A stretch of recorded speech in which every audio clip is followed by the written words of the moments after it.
የዚህ ፕሮግራም የክብር ስፖንሰሮች ኬርላንድ አጠቃላይ ሆስፒታል፣ ራሃ አረቢያን መጅሊስ፣ ዶክተር ፈቲያ የጥርስ ክሊኒክ፣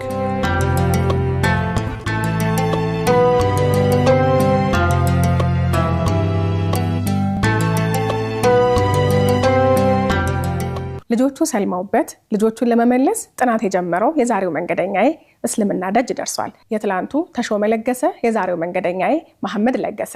ዛሬ የምንመላለሰው በሱ ህይወት መንገድ ላይ ነው። የአላህ ሰላም ረህመትና አዝነት በሁላችሁም ላይ ይስፈን። ውድና የተከበራችሁ ተመልካቾቻችን ሰላምታችን በያላችሁበት ይድረሳችሁ። እንደምን ሰንብታችኋል? እንደምን ከርማችኋል? ሳምንታዊው የኔ መንገድ ፕሮግራማችን ተጀምሯል። አብራችሁን ስለምትሆኑ ደስ ይለናል፣ እናመሰግናችኋለን። 9282 ላይ ወይ ምን ያስቀደማችሁ እንደዚሁም 0937 11 68 99 ላይ ሐሳቦቻችሁን የላካችሁልን አብራችሁን ልትቆዩ እንጋብዛችኋለን። ከዛም ባለፈ በእናንተ ህይወት መንገድ እንድንመላለስ ወዳችሁና ፈቅዳችሁ ብትመጡ ይህን የሄዲያ ብርሃን ለሌሎች ብናንጸባርቅ ደስ ይለናል። የኔ መንገድ ፕሮግራምን አጋሩና ያበረቱልን ተቋማት አሉ። ኬርላንድ አጠቃላይ ሆስፒታል፣ እንደዚሁም ደግሞ ዶክተር ፈቲያ ስፔሻሊቲ ጥርስ ህክምና ክሊኒክ አጋሮቻችን ናቸው። እናመሰግናለን። እንደዚሁም ደግሞ በአለባበስ በኩል ሶፊ አባያ ሃውስ ቆንጆ አባያዎችን፣ ድሪያዎችና ቶቦችን ከፈለጋችሁ ቤተል ኤጄሞል ግራውንድ ላይ ማግኘት ትችላላችሁ። ዛሬ የምንመላለስበት የህይወት መንገድ አለ። መንገደኛ ይነጋብዛለሁ። ከሱ ጋር ቆይታ እናደርጋለን። እናንተም በያላችሁበት አሁንም ቆይታችሁን ከኛ ጋር አድርጉ እባክህ። አረፈን መሐመድ፣ በህይወት መንገድ እንድንመላለስ ፈቃደኛ ሆነ ስለመጣህ እጅግ አድርጌ አመሰግናለሁ። እንኳን ደህና መጣ። እንኳን ደህና ቆያችሁ። እንዴት ነህ? ደህና አልሐምዱሊላህ። እንደው ድንገት በመጣህበት የቀረኸው ህይወት እንዴት እያደረገህ ነው? ጥሩ ነው። የእስልምና ህይወት ደስ ይላል። ምን ደስ አለ? ሁሉ ነገሩ ደስ ይላል። ረፍት ይሰጣል፣ ሰላም ይሰጣል፣ መባዘን የለም። ደስ ይላል። ትላንትና ተሾመ ለገሰ ነበርክ፣ ዛሬ መሐመድ ለገሰ ሆነሃል። ትንሽ ተሾመን ብንተዋወቀው ደስ ይለኛል።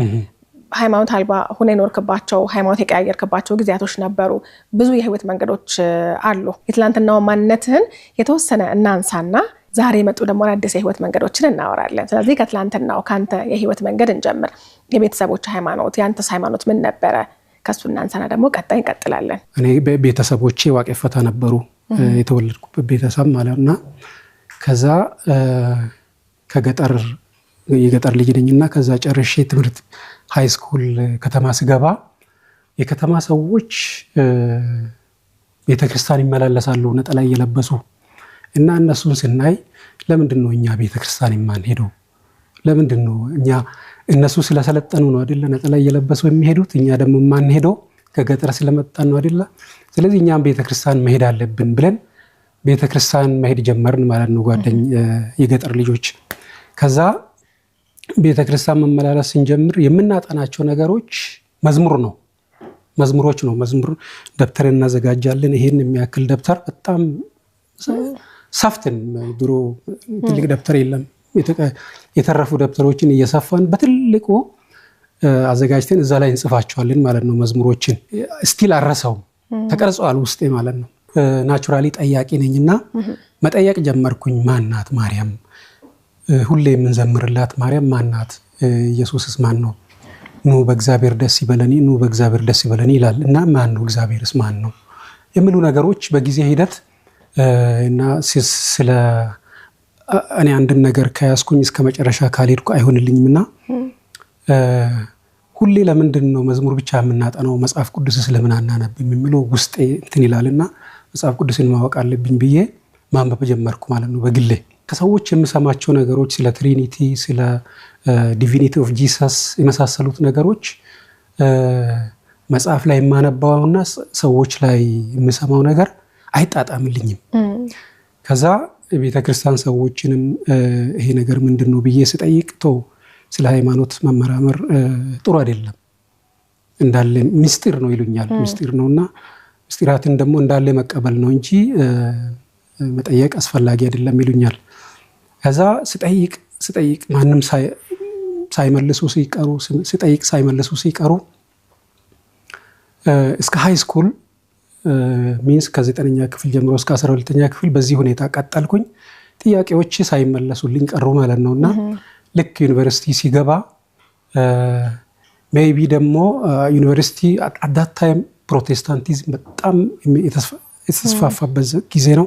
መስፋፋት የጀመረበት ጊዜ ነው። በተለይ ዩኒቨርሲቲ ላይ ማለት ነው።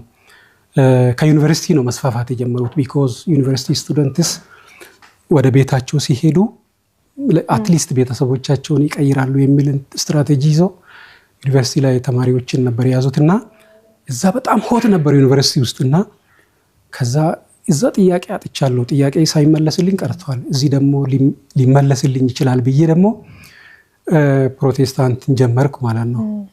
እነሱ ጋር ጀመርኩ። እነሱ አትሊስት መጽሐፍን በማንበብ ይሻላሉ፣ በማስተማርም ይሻላሉ። ለነሱ በሚመች ለዶክትሪናቸው የሚመቹ የመጽሐፍ ቅዱስ ጥቅሶችን እየለቀሙ ሞጁል ያዘጋጁና በዛ መሰረት ያሰለጥኑሻል። የደህንነት ትምህርት የሚባል አለ። እሱን በደንብ ተምሬ ግራጁዌት አድርጌ ተመረኩኝ ማለት ነው። ከዛ በኋላ ነው መጽሐፍ ቅዱስን በፊት ብዙም ግልጽ አይሆንልኝም ነበር፣ ግልጽ ሊሆንልኝ የጀመረው ማለት ነው። አሁን ከዚህ በኋላ ነገሮች ለመመራመርም ኢዚ ሆኑልኝ ማለት ነውና ነገር ግን እነሱ ጋርም ይሄ ነገር የተሻለ ፖይንት ሆኖ እንዳለ አሁንም በተለይ ስላሴ ጋር በተገናኘ ወይም ደግሞ የኢየሱስ አምላክነት ላይ ጥያቄዎች ነበሩ። እዛም አልተመለሰልኝም፣ እዚህም አልተመለሰልኝም። እኔ መጠየቄን ቀጠልኩኝ። ግን መልስ ላይ ምንም የማገኘው መልስ አጥጋቢ አይደለምና 4 ዓመታት በዚህ ሁኔታ ጨረስኩኝ ማለት ነው ዩኒቨርሲቲ ላይፌን። ከዛ ከዩኒቨርሲቲ ሲወጣ ይሄ ነገር ምንድነው? መጽሐፍ ቅዱስ አይመልስ፣ ሰዎች አይመልሱ፣ ምንድነው እንደዚህ ግራ የተጋባ ነገር ብዬ ሁሌ ራሴን እጠይቃለሁና እንደውም ለምን እንደዚሁ ብኖርስ የሚል ጥያቄ ውስጥ የመጣ ማለት ነው። ሃይማኖት አልባ ሆነ። ሃይማኖትን ትቼ ዝም ብዬ ብኖርስ ከዚህ ሁሉ ግራ መጋባት እንደዚሁ መኖር አይሻልም ወይ የሚል ውስጥ የመጣ ማለት ነው። ልክ ከዩኒቨርሲቲ ሲወጣ ሁሉንም እርግፍ አድርጌ ተወኳቸው። ነገር ግን ኦልዌይስ የሆነ ኃይል እንዳለ ግን ውስጤ ያምናል። ምን ያህል ጊዜ ኖርክ ሃይማኖት አልባ ሆነ? ከዩኒቨርሲቲ ወጥቼ 1-2 ዓመት አካባቢ እንደኖርኩኝ በኋላ ጆቫ ዊትነስ የሚባሉ ደግሞ በየመንገዱ እየዞሩ እንትን ይላሉ፣ ይሰብካሉና እነሱ ደግሞ መንገድ ላይ መጡብኝ። እኔ ሁሉንም ነገር ለማወቅ ጉጉት አለኝና ሰዎች ዝም ብሎ በጭፍን ነው ብዬ ኢግኖር አላረግም፣ ማወቅ ፈልጋለሁና ትራክት ንስጥ ወይ ሲሉኝ ጊዜ እሺ ብዬ ተቀበልኳቸው። አነበብኩኝ። ተቀጣጥረን ለምን አናየውም፣ ለምን መጽሐፍ ቅዱስን አንመረምርም የሚል ጥያቄ ያቀረቡልኝ። እሺ ብዬ ከነሱ ጋር ደግሞ መጽሐፍ ቅዱስን ዝም ብዬ መመርመር ጀመርኩኝ ማለት ነው። እነሱ ጋር እያጠናሁኝ ቆየሁኝ ማለት ነው። ነገር ግን ፋይናሊ እነሱም የሚሉት ነገር ገነት እዚህ ምድር ላይ ናት፣ ሌላ ገነት የለም ምናምን ይሉሻል። ለኔም ብዙ መልስ አልሰጠኝም። ፋይናሊ ሁሉንም ነገር ትቼ ደግሞ ኖርኩኝ። ወደ 10 ዓመት አካባቢ ዝም ብዬ መኖር ጀመርኩኝ ያለ ሃይማኖት። እንደዚህ መኖር ጀመርኩኝ። ግን የምታመሰግነውና የምታናግረው አምላክ ነበር? ምንም የለም። ዝም ብዬ ነው የምኖረው 10 ዓመት ሙሉ። 10 ዓመት ያለ ሃይማኖት ያለ አምልኮ ይከብዳል። እኔ ግን እንደዛ ነበር የኖርኩት። እንዴት አለፈ 10 ዓመት? እናውራው እስኪ እሱን። ሶ ሃርድ ነገሮች ቀላል አልነበሩ። ፒስፉል አልነበረም፣ መረጋጋት አልነበረም። እንደዛ ነው። ከእምነት እምነት መቀየር፣ ደግሞ ሃይማኖት አልባ መሆን፣ ደግሞ አምላክ የለም ብሎ መካድ፣ ደግሞ አምላክ አለ ብሎ ደግሞ ወደ አንዱ ሃይማኖት መጠጋት፣ እንደዚህ ያሉ ህይወቶች ረጅም ዓመታትን አሳልፈዋቸዋል። ምን ስለምትፈልግ ነው እንደዚህ ያለ ህይወት የምታሳልፈው የነበረው? ምን እየፈለክ ነው መሀል ላይ? እኔ እውነትን ፍለጋ ነው። ያ እውነት ምንድን ነው? ትክክለኛ ሃይማኖት፣ ትክክለኛ አምላክ የቱ ጋር ነው ያለው የሚለውን ለመፈለግ ነው። እኔ አንድን ነገር ዋናውን ነገር ካላገኘው በሰዎች የቤተሰቦች ሃይማኖት የእናቴ የአባቴ የሚለው ነገር ለኔ አይሰራም። ትክክለኛውን ነገር ፈልጌ እስካላገኘው ድረስ የባህሌን ወይ ደግሞ የቤተሰቤን የሚለው ነገር ለኔ አይሰራምና እሱን ፍለጋ ነው ስቃይር የነበረው። ስፈልግ ሳጣ ነው እዚህ ድረስ የመጣሁት። ለ10 ዓመታት ግን የምትፈልገውን እውነተኛ አምላክ የምትፈልገውን እውነት ባለማግኘት ከሁሉም ራስን ነፃ አድርገህ ግን ደግሞ ሰላማዊ ያልሆነ ህይወትን በምትኖርበት ሰዓት ስለ እስልምና ምንም የምታውቀው ነገር የለም ነው? እስልምና ሃይማኖት የሚባልስ እንዳለ አታውቅም ነው ወይስ ለምንድን ነው ሌሎቹን ስትፈትሻቸው እስልምናን ማየት ያልቻልከው? ስለ እስልምና ብዙ ዲቴል አላውቅም፣ ግን ስላይትሊ አውቀዋለሁ። ስፔሻሊ የዶክተር ዛኪርን ቻናል እከታተል ነበር፣ ፒስ ቲቪ በጣም ወደዋለሁ። የምወደው ቻናል ነው። ሶሉሽን ፎር ሂውማኒቲ በተለይ አድቨርታይዚንጉ ይመቸኛል እና እሱን እከታተል ነበረ። ነገር ግን ለእስልምና ያለኝ ጥላቻ ጥግ የለውም፣ እንትን የለውም፣ ወደር የለውም። ቢኮዝ ናቹራሊ እስልምና ማለት የሆነ አምባገነን፣ ገዳይ፣ አራጅ እንደዛ ያስተማረኝ ሰው የለም። ግን ከየት እንደመጣ የማላውቀው ውስጤ እንደዛ ፊሊንግ ነበረኝና አላሰብኩም ጭራሽ ስለ እስልምና ማለት ነው። ውስጤም የለም እስልምና የመሆን ማለት ነው። ነገር ግን እንደ ቻናል ወይ ደግሞ እንደ ግለሰብ ዶክተር ዛኪርን እና ፒስ ቲቪን በጣም ወዳቸዋለሁ፣ እከታተል ነበር። የሚያነሳቸው ነገሮች ሎጂካል ናቸውና ያሳምኑኛል። ነገር ግን እንዲሁ በጭፍን ስለምጠላው ሃይማኖቱን ወደዛ አልታየኝም። በቃ ጭራሽ አላሰብኩትም እንጂ አክቲቭ የሆነ የፕሪቸር ወይ ደግሞ አስፋፊ ቢኖር ኖሮ የዛሬ 10 ዓመት ነበር እኔ ሙስሊም የምሆነው። እንደ ሌሎቹ ሃይማኖቶች እስልምና እንትን ላይ ዳዋ ላይ በጣም ጠንክሮ የሚሰራ ሃይማኖት ቢሆን ኖሮ ያኔ ነበር የምሆነው። ነገር ግን ያን ኦፖርቹኒቲ ማግኘት አልቻልኩም። ዶክተር ዛኪርንም ፒስ ቲቪንም እየወደድኩት፣ ነገር ግን እስልምናን ስለምጠላ ወደዚህ የመምጣት እድል አላገኘው። ሱብሃንአላህ፣ በጣም ነው የሚገርመው። እውነት እያየኸው እየሰማኸው እያሳመነህ ቢሆንም ግን ልብህን መቀበል ግን አልቻለም ነበር። በዛ ምክንያት ነው ረጅም ጊዜ ተቀምጠህ የነበረው። እንደው አንድ ሰው ለምሳሌ የሆነ እምነትን ያያል፣ እውነትን ሊፈልግ ነው፣ የሆነ ነገር አምላክን ሊፈልግ ነው። እንደው ጨርሶ ግን 8 ዓመት ሙሉ በቃ አምላክ የሚባል ነገር የለም ምንም የለም ብሎ መቀመጥ ቀላል ነው? ልብስ የሆነ የሚፈልገው ነገር አይኖርም እንዴ? ለምሳሌ እኮ ልክ ህመም ሲሰማ ድካም ሲሰማ የሆነ እኮ ልብህን አምላክ ይላልከው አካል ጠጋ አድርገህ ስታናገር የሚሰማህ ረፍት አለ አይደለ? ያን ነገር ልብህ አይፈልገውም ነበር? ለምሳሌ ማመስገን፣ ጥያቄ መጠየቅ።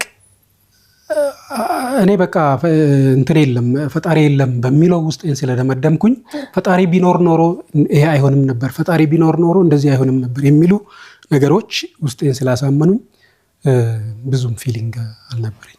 ደንድነህ የኖርከው እስልምና እንዳታይ ጋረዳ አንድ መጋረጃ ነበረ ልብ ውስጥ ያለው ጥላቻ። ታዲያ ያንን ጥላቻ እንደዚህ ገፎ ዛሬ እስልምና እንደሰው ያደረገ አጋጣሚ እንዴት ያለ ነው? እስኪ እሱን እናውራ።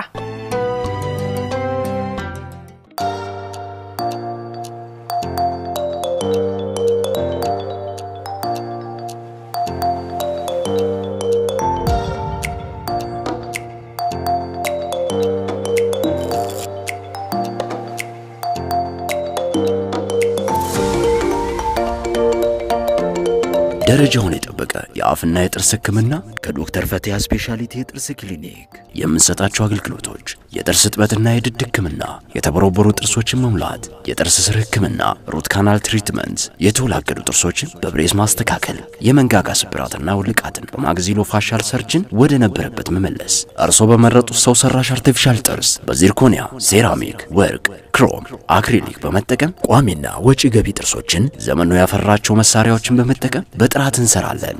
መታከም የማይችሉ ጥርሶችን መንቀል፣ በተለይ ለህፃናትና እናቶች በስፔሻሊስት ሐኪሞች ልዩ የህክምና ክትትል እንሰጣለን። ለድርጅቶችና ተቋማት የዱቤ ህክምና አገልግሎት መስጠት መጀመራችንን ለደንበኞቻችን እንገልጻለን።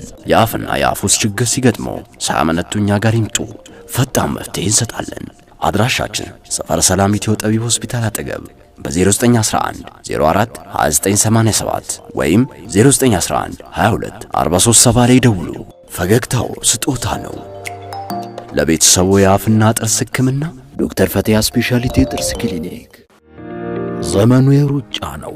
በዚህ ኑሮና ህይወት፣ በዚያ ደግሞ ጤናና ረፍት ማጣት ከወዲያ ወዲህ በሚያራሩጠን ከባድ ወቅት የጤናችንን ጉዳይ ቅድሚያ ሰጥቶ ለሁሉም በጤና ስትቆዩ ነው የሚለን ኬርላንድ አጠቃላይ ሆስፒታል ነው።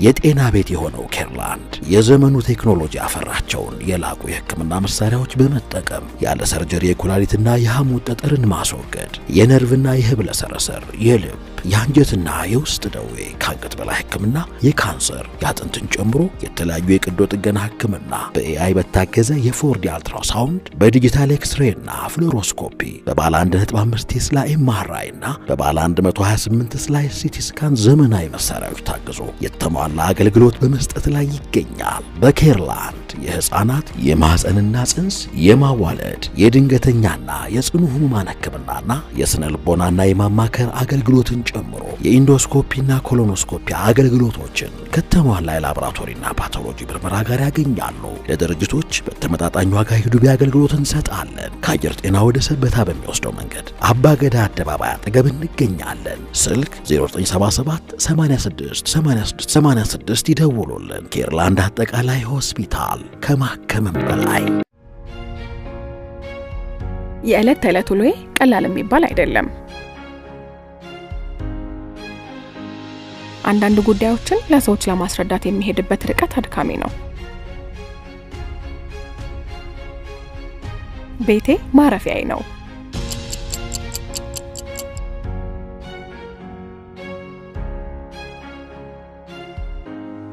ምቾት አጋጣሚ አይደለም፣ ምርጫ እንጂ። ተመሳሳይ ቤት፣ አዲስ ውበት፣ አዲስ ምቾት። ራሃ መጅሊስ ዘላቂ ውበትና ጥራት ለሚሹ ቤቶች የተዘጋጀ። በቤቶ ልክ የሰራነውን ይውሰዱ።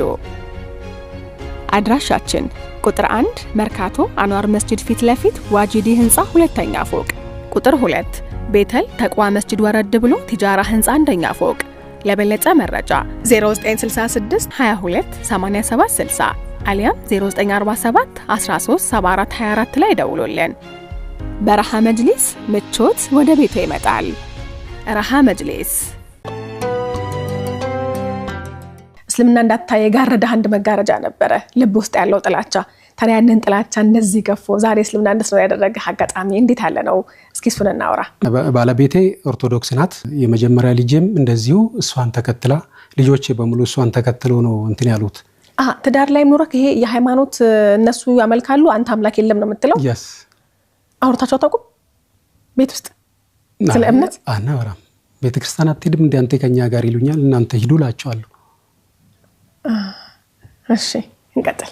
እና ከዛ የመጀመሪያ ልጄ እንግዲህ ጓደኞቿ ሙስሊም መሆናቸው ተጽዕኖ አድርጎባቸዋል። አንድ ሁለተኛ የኔ ደግሞ ለሃይማኖት ያለኝን አመለካከት ፊል ታረጋለች፣ ታያለች፣ ትሰማለች። አባታችን ለምንድን ነው ሃይማኖቶችን የሚሸሸው ለምንድን ነው የሚል ነገር ውስጧ ያድራል። ያ ሁሉ ተጽዕኖ አድርጎባት ይመስለኛል ጥናት ትጀምራለች መሰለኝ። አሁን ስጠይቃት ምንድነው ያለችኝ? የሆነ ጊዜ አንድ ሙስሊም ጓደኛዬ መጽሐፍ ሰጠችኝ። መጽሐፉን ሳየው አገላብጬ ሳየው ኢየሱስ አምላክ ነውኒ የሚል ጥያቄ ይጠይቃል አለችኝ። እና መልስ አለው ወይ ስላት ጊዜ አይ መልስ የለውም ጥያቄ ብቻ ይጠይቃል አለች። ከዛስ ምን አረክሽ ሲላት ጊዜ ከዛ ለዚህ ጥያቄ መመርመር ጀመርኩኝ። ሌላ ደግሞ ሁለተኛ ደግሞ ቤት ውስጥ ኮምፒውተር ነበረ፣ ዋይፋይም ነበረ። ዝም ብላ እንትን እያገላበጠች ዩቲዩብ ያጋጥማትና አንዲት ሰለምቴ ታጋጥማታለች። እሷን በሚንበር ቲቪ አይደለም በሌላ ቻናል የሷን ሂዳያ ስትናገር ሰምታ ጀስት ታሪኩ ስለመሰጠኝ ብቻ አየሁኝ አለች።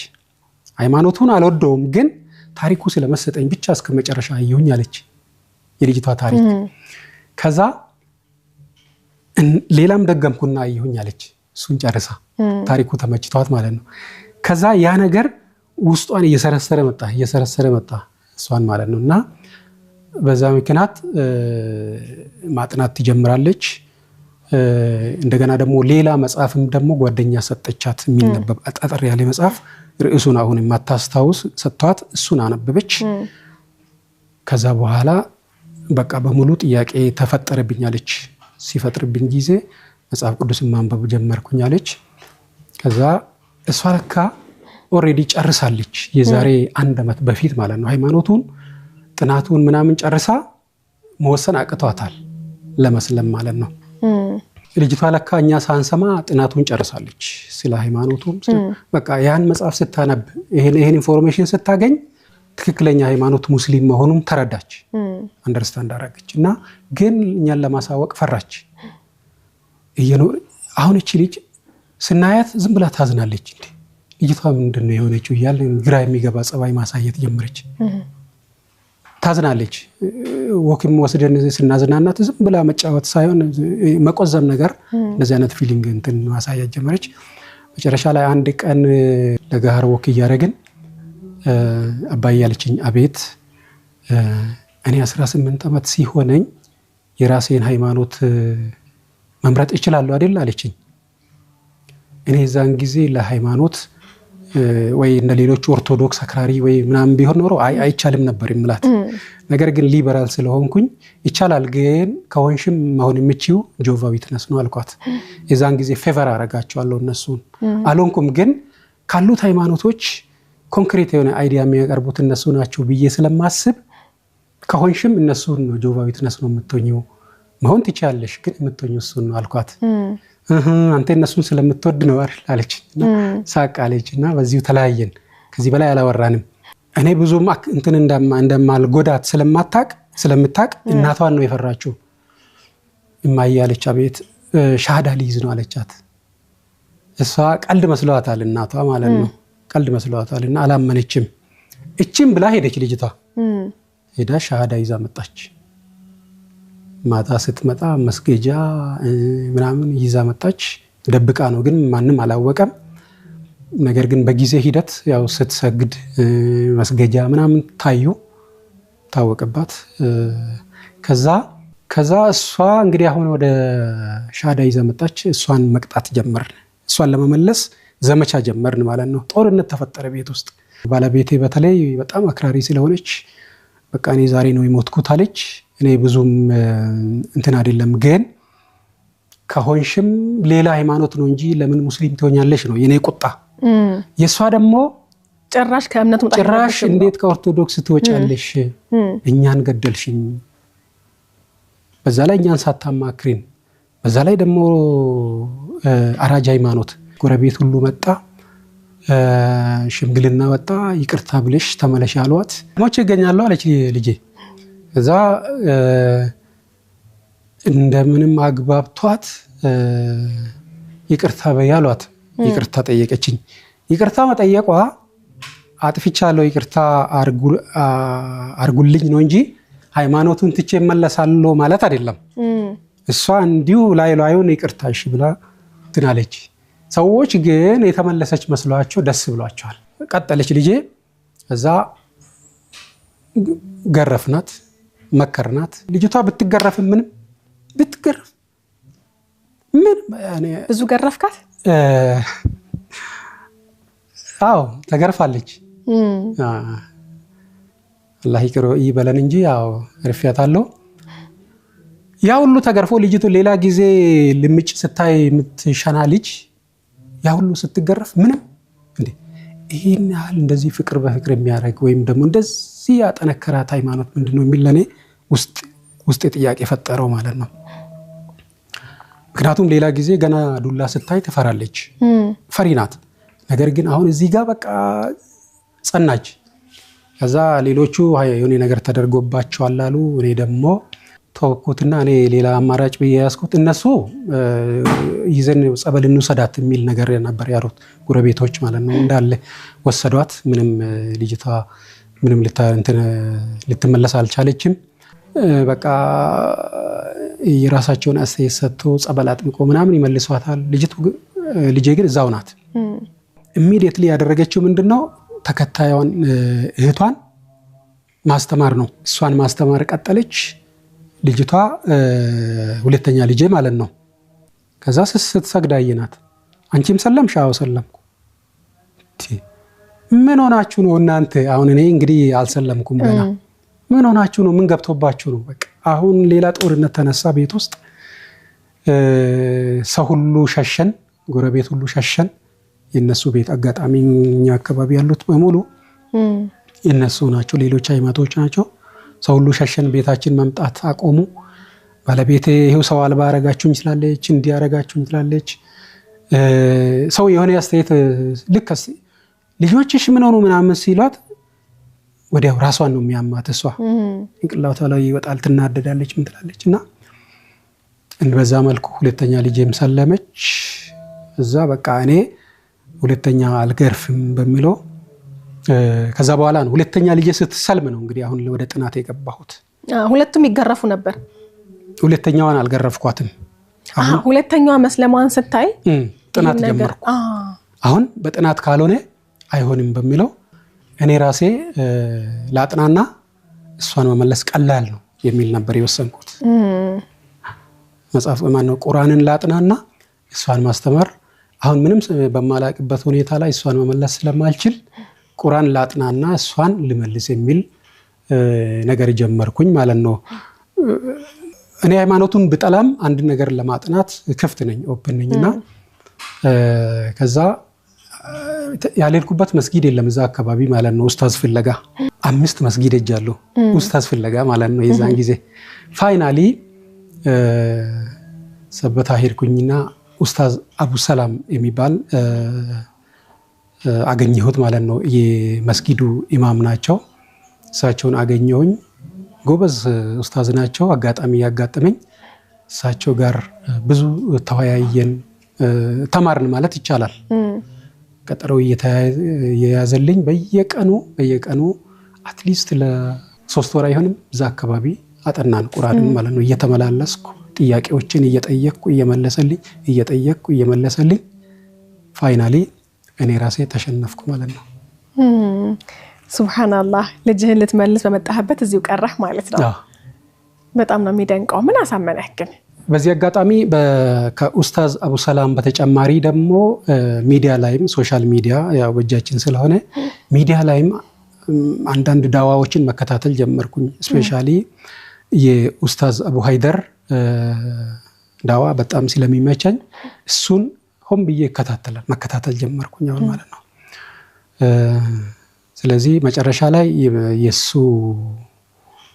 የሚያስተምራቸው ትምህርቶች በተለይ ተጽዕኖ አድርጎብኛል እና ፋይናሊ ዲሳይድ አደረኩና እኔ ራሴ ሻዳ ያዝኩኝ ማለት ነው ሱብሃንአላህ የመጨረሻው ሐሳብ እንድትወስድ ያደረገችን ባቃት ደስ ይለኛል ምክንያቱም ያለ እምነት ያለ አምላክ ብዙ አመታትን ለተቀመጠ አንድ ሰው ልጁን እንዴት ተሰልሚያለሽ ብሎ እየገረፈላለ አንድ ሰው ለእስልምና ፍጹም የሆነ ጥላቻ ያለው ሰው እንደው የትኛው መጨረሻው ሐሳብ ነው በቃ ብሎ እጅ እንዲሰጥ ያደረገው እኔ እሱን ባቀው ደስ ይለኛል ልጄ ስትከራከረኝ መጀመሪያ እንደ ሰለመች አካባቢ ስትከራከረኝ የሰው ልጅ እኮ ሲወለድ ሙስሊም ነበር እንዴት የሚል ጥያቄ ፈጠረብኝ ሌላው ደግሞ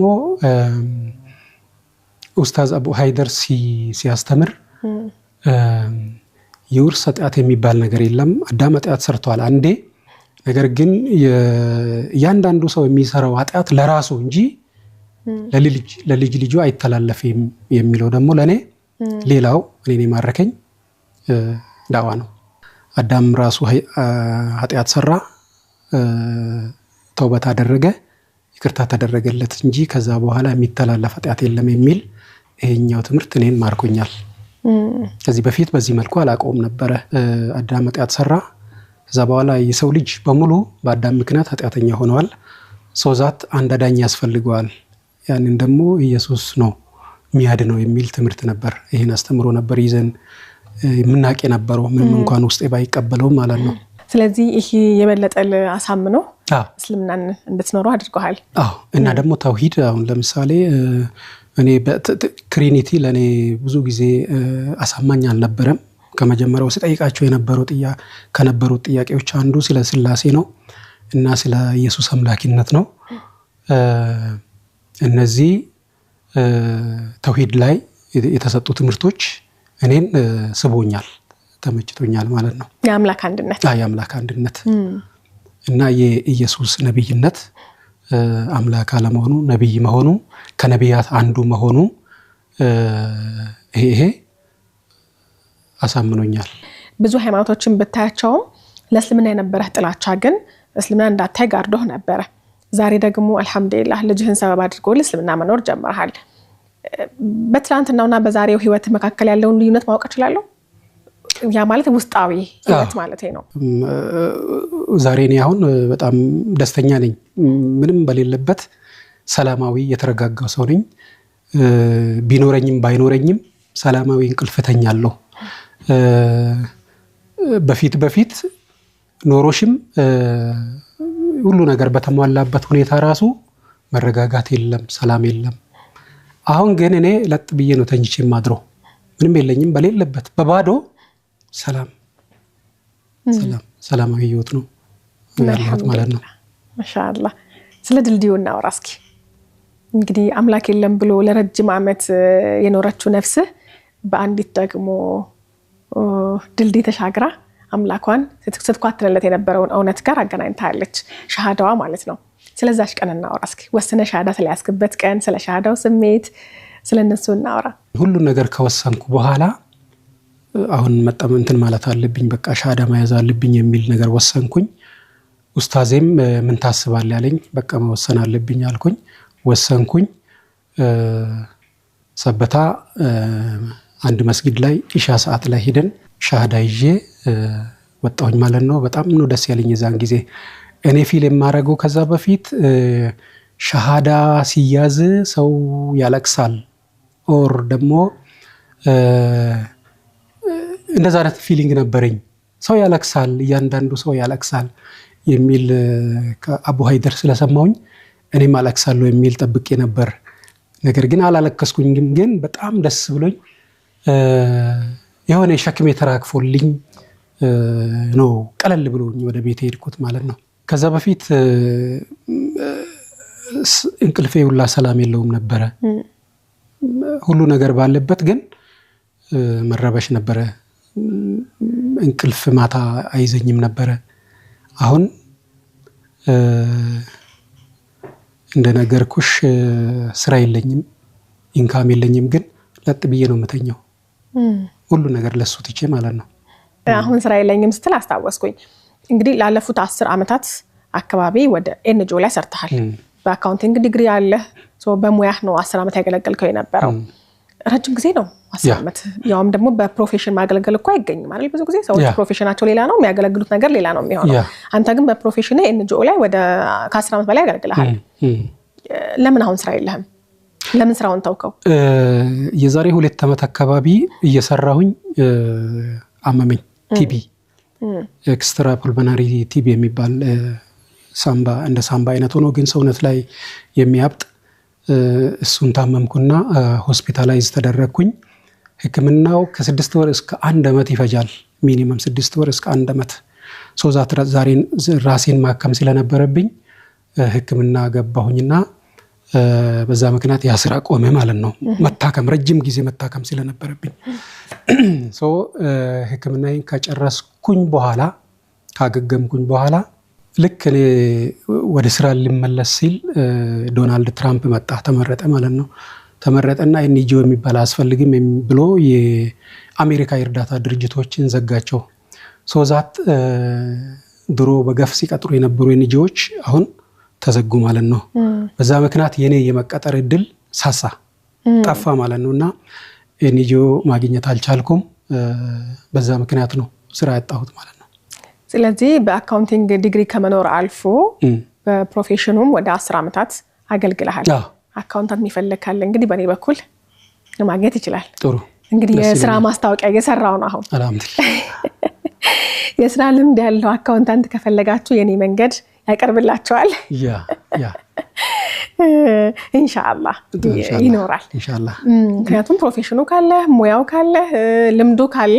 በእርግጠኝነት ብዙ አካውንታንት የሚፈልጉ ተቋማት ይኖራሉና አንተም ለነሱ በደንብ ታገለግላቸዋለህ ምክንያቱም ልምዱም ስላለ ማለት ነው ኢንሻአላህ ይኖራል እንጠብቃለን in addition to that ሚዲያ ላይም ደግሞ እንደዚሁ ላንጉዌጅ ነክ ነገሮች የሚዲያ ስራ ይመቸኛል ናቹራሊ እኔ አካውንታንት ነኝ ግን አካባቢ የሚዲያ ሰው እንደዛ አይነት ነገር ይመቸኛል የእንጀራ ጉዳይ ወደዛ ወሰደኝ እንጂ የሚዲያ ሰው ሆኜ ቢሆን ኖሮ ይሄን ጥሩ ነገር ሰራለሁ ብዬ አስባለሁና ስፔሻሊ አንቺ በመሰሪበት ጊዜ በጣም ኢንተረስትድ ሆናለሁ እኔ እንደሷ በዚህ አጋጣሚ ደግሞ ላደንቅሽ ወዳለሁ እና በጣም ይመስለኛል ያንቺ ስራ شكرا አመሰግናለሁ ስለዚህ ወደ ጋዜጠኝነቱ ብትመጣም ወደዛ መስራት ደስ ይለኛል ይሄ ፍላጎት ነው ያ ኢንተረስቱ ነው ናቹራል ኢንተረስት ስለዚህ ይሄንን ደግሞ ለኛ ቤት ነው የምናስተላልፈው በቴሌቪዥን በሁለንተናዊ ከፍታው በአንተ ደግሞ በእኛ ቀለም አንተን አካቶ ኢንሻአላህ ምና ይሆናል ኢንሻአላህ ስለዚህ ይሄኛው ሌላው በርግጥ ይሄ ሚዲያ አካባቢ ላይ ጋዜጠኝነት ላይ ይሄ ኪነ ጥበብ ላይ አርት አካባቢ ላይ ብዙ ጊዜ ከትምህርት ይልቅ ይሄ ውስጣዊ ፍላጎትና ተሰጥኦ ብዙ ጊዜ ጎልተው ይወጣሉ ይመስለኛል ከተሳሳትኩ እንግዲህ ባለሙያዎች ያርማሉ እና ኢንሻአላህ ስለዚህ በተሰጥኦህም በአቅምህም ያ ማለት በሙያ ማለት ነው በፕሮፌሽንህም በተሰጥኦህም በሁለቱም በአንዱ መንገድ እንገናኛለን ማለት ነው ኢንሻአላህ ወደ ልጅህ እንምጣ ልጅህ በራሷ መንገድ እስልምናን ተዋውቃ ሰልማ እስልምናን መኖር ስትጀምር ያው ደረሳችሁባት አንተ ጨራሽ እስልምና ውስጥ መኖር የለብሽም ባይሆን ሌላ እምነት ቀይሪ ነው ያንተ እንደ አባት ለመመለስ በደንብ ገርፈሃታል እናት ደግሞ እንዴት ያለሽበትን እምነት ጥለሽ ተወጫለሽ ነው ስለዚህ በእናትና በአባት መካከል ያለው የልጅን አቀጣጥ ራሱ ይለያየ ነበር ምክንያቶቻቸው ማለት ነው እንግዲህ እሷ ለመመለስ የመጣው መንገድ ነው ዛሬ እስልምናን የሰጠህና ልጅህ መስለምህን ስትሰማ ስሜቷ እንዴት ነበረ እንዴት ነገርካት እንደሰለምክ የልጅህን እናውራ ከዛ ወጭ ደግሞ በልጇ መስለም ጥሩ ስሜት ያልተሰማት እናት ጨራሽ ደግሞ ባለቤቷ ደግሞ አሁንም ሲሰልም የነበረው ስሜት እንዴት ነው ቤታችሁ የተፈጠረ አዲስ ድባብ ይኖራል ብዬ አምናለሁኝና እዛ ጋር ያለው ድባብ ደግሞ ትንሽ እናነሳሳ ጥሩ የልጄን ፊሊንግ ስነግርሽ ልጄ በጣም ደስተኛ ነበረች አላመነችም ቢኮዝ እኔ ሻዳ ይዛሉ ብዬ ነግሬያት አይደለም እጄ ሻዳ ያስኩት አጥንቼ ራሴ ሁሉ ነገር ጨርሼ ከወሰንኩ በኋላ ነው ሻሃዳ ይዤ ቤት የገባሁት እንጂ ሻዳ ይዛሉ ብዬ ቀድሜ አልነገርኳትም ግን ጥናትህ ላይ ግን እሷ ምንም ነገር አታውቅም ነበር አታውቅም እኔ ማጠናው መስጊድ እየሄድኩ ነው ሌላ ውጪ ነው ማጠናው ቢኮዝ ገና እኔ ራሴ እርግጠኛ መሆን አለብኝ እንጂ በማልወደው ሃይማኖት ላይ እኔም እያጠናሁኝ ነው ማለት አልፈለኩም ራሴ ላጥናና እሷን ልመልስ ከዛ ሁሉ ነገር ካወቅኩ በኋላ እሷን ልመልስ የሚል ነበር ውስጥ የነበረውና ከዛ ሻዳ ይዤ መጥቼ ስነግራት ልጅቷ አለቀሰች በጣም ደስ ብሏት ማለት ነውና አላመነችም ደስ ብሏታል ነገር ግን ደግሞ በሌላ በኩል ደግሞ ወደ ባለቤቴ ስንመጣ ድሮም ጦርነት ነበረ ሌላ ጦርነት ሆነ ሞስት ሰላም የለም ማለት ይቻላል ቤት ውስጥ ኮንፈርት አይሰማትም ሁሌ ጥል ነው ጦርነት ነው ትታመማለች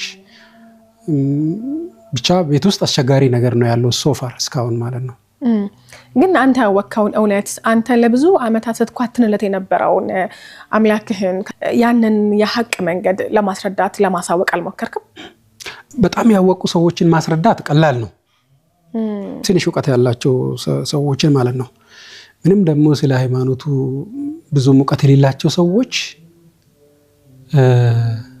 አይሰሙሽም ተሻላ ቅድም እንደነገርኩሽ የኔ አይነት ጥላቻ ውስጧም ስላለ ፕላስ ደግሞ የአባቴንን የእናቴን የሚል ነገርም ስላለ ኦልሞስት እንደ ካልቸርም ስለያዙት አይሰሙም በቃ ሙስሊም መሆን መሞት ይመስላቸዋልና ጭራሽ መስማት አትፈልግም መስማትም አትፈልግም አባቷን ደግሞ ትወዳለች አባቷ አሁን በህይወት የሉም ኦርቶዶክስ ነበሩ አባቷን ስለምትወድ ሃይማኖቱንም እንደዛው ትወዳለችና ከኔም ከሌላ ሰው መስማት አትፈልግም ስለ ሃይማኖቱ ስለ ሙስሊም መሆን እና በዛ ምክንያት ልክ ስለ ሃይማኖቱ ሳነሳላት ወይ ያማታል ወይ ሌላ ጦርነት ነው የሚነሳው እንግዲህ በትዳራችሁ መሃል ላይ ሁለት አይነት ህይወቶችን ያስተናገድክ ይመስለኛል አንደኛው ከእስልምና በፊት በነበረ ህይወት ላይ ውስጣዊ ሰላም የሌለበት ግን ደግሞ እንዲሁ አብረ ተቀላቅለ መስኖርበት የትዳር ህይወት ነበረ ያ ማለት ትዳር ሰላማዊ ነው ውስጥ ግን ሰላማዊ አይደለም አሁን ደግሞ ውስጥ በጣም ሰላማዊ ነው የሚታየው ደግሞ የትዳር ሁኔታ ደግሞ ሰላማዊ አይደለም እንግዲህ ሁለቱ በጣም የተለያዩ ነገሮች ናቸው ለአንተ ግን የትኛው ቀላል ነበር እንደ ሁለቱም ቀላል አይደሉም አንጻራዊ ሁለቱም ቀላል አይደሉም ይሄኛው ለኔ እኔ ያው ከፈጣሪ በላይ ምን ያስፈልጋል እኔ ፈጣሪን አገኘሁት አይደለ ህይወቴን አገኘው ማለት ነው ሶ እሷ በአንድ ቀን መምጣቷ አይቀርም ብዬ ተስፋ አረጋለሁ በልጆቼም ጫና ወይ በኔም ጫና ኦር ባይ ኤኒ ሚንስ መምጣቷ አይቀርም ብቻ የሆነ መፍትሄ ላይ እንደርሳለን ብዬ ስለማስብ እኔ ከዚህ ህይወት የማስበልጠው ሌላ ህይወት የለም። ብዙ ጊዜ ሰዎች ትዳር ሲኖራቸው እድሜያቸውም እንደው ገፋ ሲል ልጆችም ሲኖራቸው በእርግጥ ልጆች ስለሰለሙልህ ልጆች ሐሳብ አይሆኑብህም። ትዳር ሲኖራቸው እምነታቸውን በቀላሉ ቀይሮ ለመኖር ይቸገራሉ።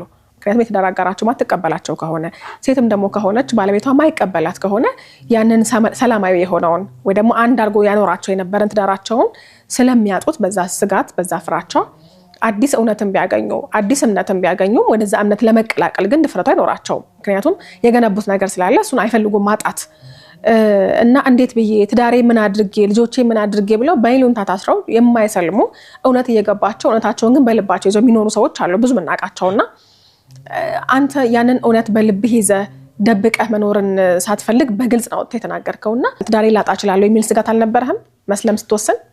ነበረኝ፣ በጣም ነበረኝ። ነገር ግን ከህይወት የሚበልጥ ነገር ስለሌለ መወሰን ግድ ይላል ቢኮዝ ይሄ ህይወት ነው፣ መወሰን ግድ ይላል። ስለዚህ ወሰንኩኝ የመጣ ይምጣ ብዬ። እንግዲህ ለብዙ አመታት የኳተንክለት እውነት አለ፣ ለብዙ አመታት የፈለከው አንድ አምላክ አለ።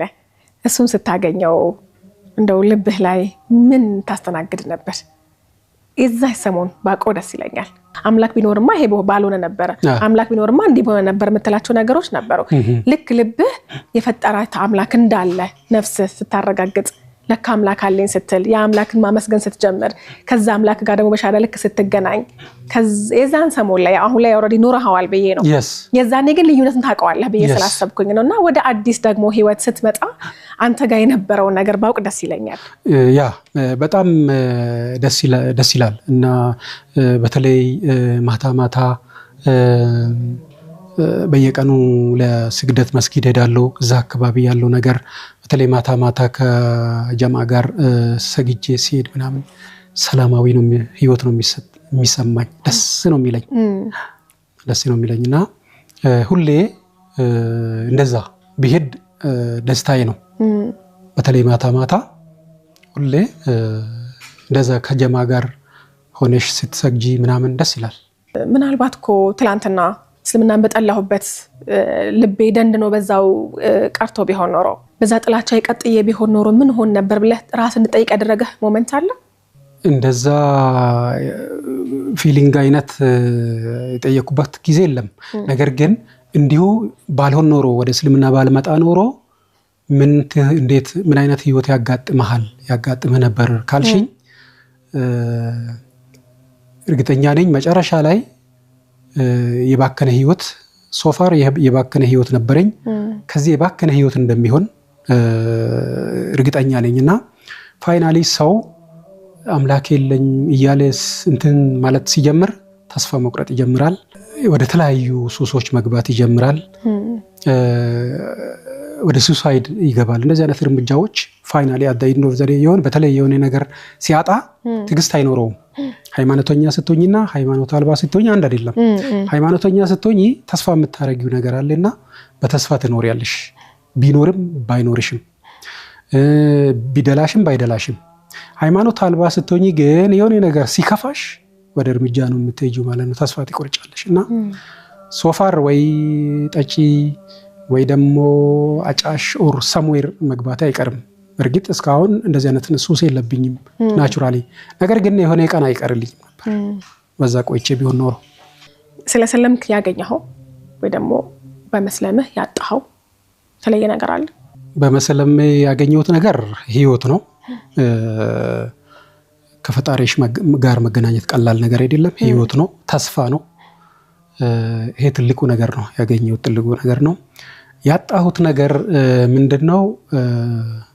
ዘሞመንት ሻሃዳ መያዜን ሲሰሙ ብዙ ሰዎች ከቤትም ጀምሮ ማለት ነው ጎረቤት ዘመድ እንዳለ ሸሽተውኛል።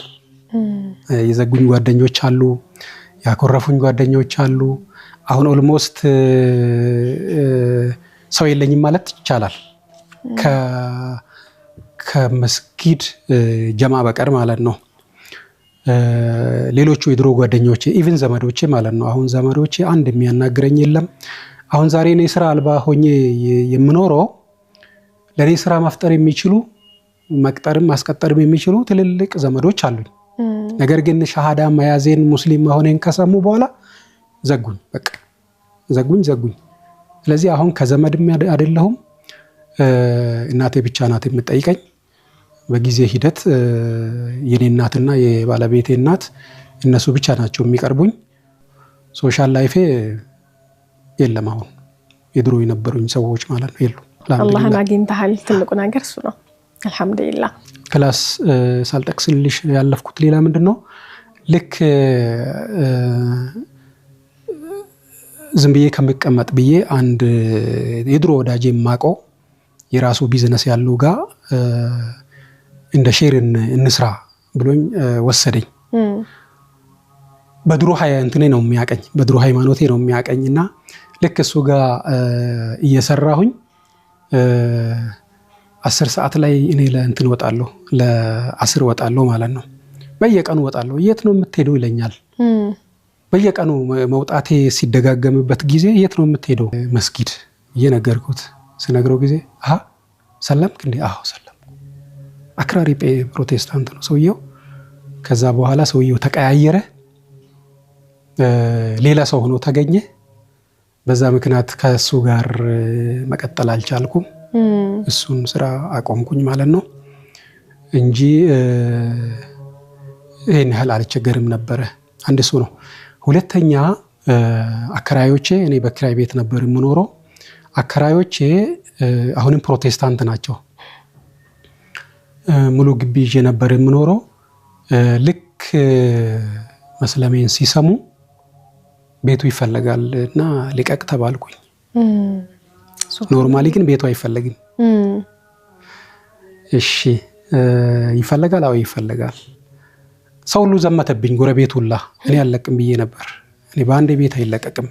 በዛ ላይ ቤተሰብ ይዤ በአንዴ በአጭር ጊዜ ቤት ሊቀቅ አይባልም። አለቅም፣ ከፈለጋችሁ በፍርድ ጠይቁኝ እንጂ አለቅም ብያቸው ሰው ሁሉ ዘመተብኝ። እንዴት በሰው ቤት ውስጥ ቁጭ ብለህ እንዲህ ትላለህ? ባለቤቴ ኢቭን ማለት ነው፣ ባለቤቴም ጭምር በሰው ቤት ውስጥ በራስ ጥፋት እንዴት ትከራከራለህ? የራሴ ጥፋት እንግዲህ ሃይማኖቴን መቀየሬ ነው። በራስ ጥፋት እነሱ እንደማይወዱ እያወቅ እንዴት እንደዚህ ትላለህ ብሎ መጨረሻ ላይ ፋይናሊ ከነሱ ጋር ላለመጣላት ላለመከራከር ብዬ በጣም በተጨነቅኩበት ሰዓት ቤት አግኝቼ ለቀኩላቸው ማለት ነው። ወጣሁኝ ከዛ ቤት። ሱብሃንአላህ። አንድ ይሄ ነው። ሌላው ሰውላ እስቲ አንተ አሁን ይሄው ትንከራተታለህ፣ ስራ አታል። ምን አንከራተተ? እንደ ድሮ ዝም ብለህ ስራህን አትሰራም ነበር? ይሄው እስልምና ገባ፣ ስራ ፈታ። ይሄው 2 ዓመት ሊሆን ነው፣ ስራ የለህም። ለምን ዝም ብለህ ስራህን አትሰራም ይሉኛል። ይሄው ዋጋህን አግኝተሃል። ኢቭን ከቤትም ጭምር ማለት ነው። ሃይማኖት ቀይረሃል፣ ዋጋህን አግኝተሃል። የተሻለ ክፍያ ያለው የተሻለ ስራ ነበረ። ቀድመህ ብታጣውም ግን ደግሞ አሁንም ደግሞ ስራ ያለ መሆን ከእስልምናው ጋር ተያያዘበት።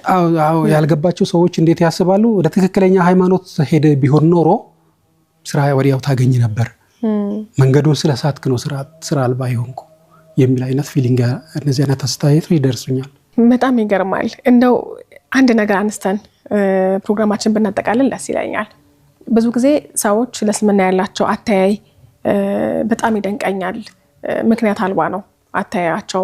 ድፍን ያለ ጭፍን ጥላቻ ምንለው ጥላቻ ነው ያላቸውና ይሄ ስሜት ደግሞ አንተ ጋርም ነበረ። ምናልባት ግን እንደዚህ ላሉ ለእስልምና ጥላቻ ላላቸው ሰዎች፣ እስልምናን በጭፍኑ ያለ ምክንያት ለሚጠሉ ሰዎች ምናልባት ይህንን ነገር ቢያውቁ እስልምናን ባልጠሉ ነበር ብለህ የምታነሳው ሐሳብ ይኖራል? የስ ገብቶ ቢያዩ ብዙ ሰዎች ኦፕን ማይንድድ አይሆኑም። ችግራቸው ይሄ ነው። እኔም እዛ ነበርኩና እንትን ከሚሉ ጭፍን ከሚሆኑ ገብቶ ሃይማኖት ውስጥ ገብቶ አይደለም አጥንቶ አንብቦ ቢያዩ በቀላሉ ይረዱታል፣ እውነታውን ያገኙታል ብዬ አስባለሁና እስቲ እስልምና ምን ይላል የሚለውን ነገር አያዩም እንጂ አገላብጦ ቢያዩ ኖሮ እያንዳንዱ ሰው እውነታውን ያገኛል ብዬ አስባለሁ ኢንሻአላህ። ስለዚህ እውነትን ለማግኘት ማየት ነው፣ ማንበብ ማየት። በአንዴ ወስኑና ግቡ አልልም፣ ግን አንብቡ እዩ እና እውነታውን ትደርሱበታላችሁ ብዬ አስተያየት እሰጣለሁ። በንባብ መሐልም እስልምና መኖር ከጀመርክ በኋላም ከእስልምና በጣም በቃ ልብ ላይ ቅርት ያለው ነገር ምንድነው? የትኛው አስተምህሮ ለኔ ልቤ ላይ ቀረው? የኢየሱስ ነብይነት። በተለይ አሁን ሌሎች ሃይማኖቶች ውስጥ ያሉ ሰዎች ነብያችንን ይክዱታል፣ አያምኑትም። ኦር ደግሞ እስልምናንም ይክዱታል። እስልምና ደግሞ እነሱን አልካዳቸውም፣ ያቅፋቸዋል እንጂ መጻፍቶቻቸውንም ያቅፋቸዋል። ምንም እንኳን በጊዜ ሂደት መጻፍቶቹ የተበረዙ ቢሆኑም ኦሪጂናል መጻፍቶችን ያቅፋቸዋል፣ ነብያትን ያቅፋቸዋል። ሶ ኢንክሉሲቭ ነው እስልምናና እስልምና ኢንክሉሲቭ መሆኑ ለኔ መስጦኛል። ነብያትን የቀደሙ ነብያትንም አቅፎ እስከ ፋይናል ሜሴንጀር ነብያችን መምጣቱ ይሄ ኢንተረስቲንግ ነው ፎር ሚ ለኔ። እንግዲህ አልহামዱሊላህ አላህ Subhanahu Wa Ta'ala ለሚወደውና ለመረጠው ሰው ሁሉ ሂዳያን ይሰጣል። ዛሬ ልጅህን ሰበብ አድርጎልህ ላንተ ደግሞ ሂዳያን ሰጥቷል። ብናወራቸው ማልቆ ብዙ የህይወት መንገዶች ይኖራሉ። ነገር ግን እዚህ ጋር ደግሞ ልናበቃ ግድ ይለናል። ሁሉ ጊዜም በህይወት መንገድ ላይ ግን ያው በመስለም ባይቀበሉ ምን ባደርጉ ብዙ የሚያንከራተቱ ሰዎች ቢኖሩም ደግሞ ሁሌም ቢሆን በህይወታችን ውስጥ ምናመሰግናቸው ውለታቸው ያለብን ሰዎች ይኖራሉና የኔ መንገድ ደግሞ ሁሉ ጊዜ ምስጋናን ያስቀድማል። ስለዚህ ማመስገን የሚኖርብን ሰዎች ስለሚኖሩ እነሱን አመስግና ፕሮግራማችንን እንዘጋለን። እኔ አሁን ከዘመዶቼ በላይ ዘመድ የሆኑኝ መንፈሳዊ ወንድሞቼ ናቸውና በጣም እየተቸገርኩ መሆኔን ያለውበትን ኮንዲሽን ስለሚያውቁ ብዙ የመስጊድ ሰዎች ያገዙኝ ነው። በተለይ ሼህ ኑሩ ሳውዲ የሚኖር ሼህ ኑሩ ሁሴን የሚባል በጣም እያበረታታኝ አንዳንድ ነገሮችን እየረዳኝ አይዞ እያለኝ እያበረታታኝ ያለ ስለሆነ ሼህ ኑሩን በጣም አመሰግናለሁ። ፕላስ ደግሞ ሼህ ሁሴን የሚባሉ እንዲሁ ደግሞ አንድ ጀማ ላይ ምና አብረን የምንሰግድ እሳቸውም ደግሞ እንዲሁ በሐሳብ በሚችሉት ነገር እየረዱኝ ነው። እሳቸውንም እንደዚሁ በጣም አመሰግናቸዋለሁ። ፕላስ ደግሞ እኔን ሻሃዳ ያሳዙኝ ኡስታዝ አብዱሰላም እሳቸውንም ለዚህ ስላበቁኝ እጅግ አድርጌ አመሰግናቸዋለሁ። የልብህ ሰላም አላህን በማግኘት ተመልሷል። ቤት ውስጥ ያለው ሰላም ደግሞ ሂዳያ ገብቶ አሁንም ሰላም ያድርግልህ ቤታችሁን። ሁላችሁም ደግሞ በአንድ እምነት ውስጥ አላህን በማምለክ ውስጥ የምታሳልፉ ያድርጋችሁ የኔ ዱዓ ነው። አዎ ባለቤቴ በጣም ጥሩ ሰውና የእምነት ሰው ነች። ሃይማኖቱን ነው የምትጠላው እንጂ ሰው አጠላም። በጣም የፍቅር ሰው ነችና ከኔም በላይ ብዙ ሰዎች እሷን ያመሰግኗታል፣ ይወዷታል። ሙስሊም ክርስቲያን አትልም። እሷ ጋር ሊጫወት ሄደውን በሙሉ እኩል ነው የምታስተናግደው፣ እኩል ነው የምትቀበለው። ሶሻብልና የፍቅር ሰው ነች። ነገር ግን እንዲሁ በቃ የተቀረጸብን ነገር ስላለ ሃይማኖቱን በጭፍን ትጠለዋለች እንጂ ሰው አጠላም። እንደውም እንደ አጋጣሚ እሷም ጓደኞቿ ሙስሊም ናቸው። የሚገርመው ነገር ሙስሊም ጓደኞች ይበዛል። ነገር ግን ልትሸነፍ አልቻለች። በዛ አጋጣሚ እንደውም ፍቅርህን ብትገልጽላት በጣም ደስ ይለኛል። እንደ ሌላ ትዳር ቢሆን ኖሮ ምን ከሱ ጋር አንከራተተኝ ብላ ዞር ነው የምትለው። እሷ ግን እኔን በጣም ስለምትወደኝ ያን ሁሉ እያመማት እየተንትን እያለች እየተሰቃየች ከኔ ጋር ትኖራለችና እኔም በጣም ወዳታለሁ። እሷም በጣም ነው የምትወደኝ። ኢንሻአላህ ፍቅራችን ይቀጥላል ብዬ ተስፋ አረጋለሁ። እሷም ወደኔ ትመጣለች ብዬ ተስፋ አረጋለሁ ኢንሻአላህ። አላህ Subhanahu Wa Ta'ala ይሄንን ፍቅራችሁን እስከ ጀነት ያድርግላችሁ። እንግዲህ ስለነበርክ እጅግ አድርጌ አመሰግናለሁ። እንደዚህ ያለ ህይወት መንገድህን እኛ ተጋርተን ለኔ መንገድ ቤተሰቦች እንድናጋራ ስላደረከኝም በድጋሜ ምስጋና ይድረስ። እኔም አመሰግናለሁ። ውድና የተከበራችሁ ተመልካቾቻችን ከመንገደኛ መሐመድ ጋር የነበረን ቆይታ ይሄን ይመስል ነበር። እናንተም አብራችሁ ስለነበራችሁ እጅግ አድርገን እናመሰግናለን። መሐመድ የሚለውን ስም አወጣለህ ሳልጠይቅህ ረስቼ ልክ መሐመድ ስል ትዝ አለኝ። ኡስታዝ አቡ ሰላም እኔን ሻሃዳ ያሳዘኝ ውስጤን አየና የነብያችንን ስም ሰጠኝ። መሐመድ አሊ አንተም ተቀበልክ? yes ደስ አለኝ። እሺ እንደው ሳልጠይቅ አለፍኳት ብዬ ነው። yes በድጋሚ አብራችሁን ስለነበራችሁ እጅግ አድርገን እናመሰግናለን። በሚቀጥለው ሳምንት ከሌላ መንገደኛ ጋር እንጠብቃችኋለን። የአላህ ሰላም፣ ረህመትና እዝነት በሁላችሁም ላይ ይስፈን። መልካም ሳምንት ይሆንላችሁ።